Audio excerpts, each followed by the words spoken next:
بسم اللہ الرحمن الرحیم۔ کفر اور فقر سے حفاظت اور بدن کی عافیت کے لیے دعا۔ حضرت عبد الرحمن بن ابو بکر رضی اللہ تعالی عنہ فرماتے ہیں کہ میں نے اپنے والد کو ہر صبح یہ دعا کرتے ہوئے سنا۔ آپ ہر صبح و شام تین مرتبہ ان کلمات کو پڑھتے تھے۔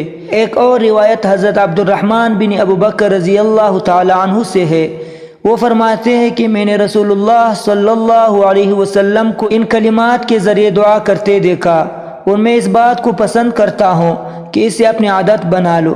یہ حضرت ابوبکر صدیق رضی اللہ تعالی عنہ کی دعا ہے، جس کو نبی کریم صلی اللہ علیہ وسلم نے یہ دعا سکھایا تھا، جو کہ بدن کے لیے اور کفر فاقہ سے اور ہر طرح شر سے اور مصیبت سے اور بدن کی حفاظت کے لیے بہت مجرب ہے۔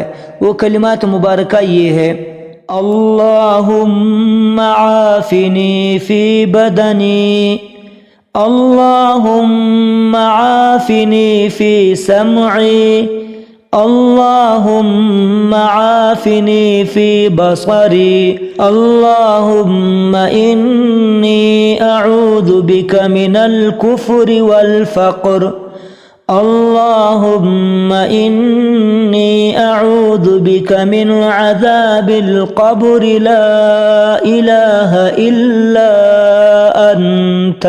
ترجمہ: اے اللہ، میں عافیت چاہتا ہوں اپنے بدن کی، اپنے کان اور آنکھ کی۔ اے اللہ، میں پناہ چاہتا ہوں کفر اور فقر سے اور عذاب قبر سے، تیرے سوا کوئی معبود نہیں۔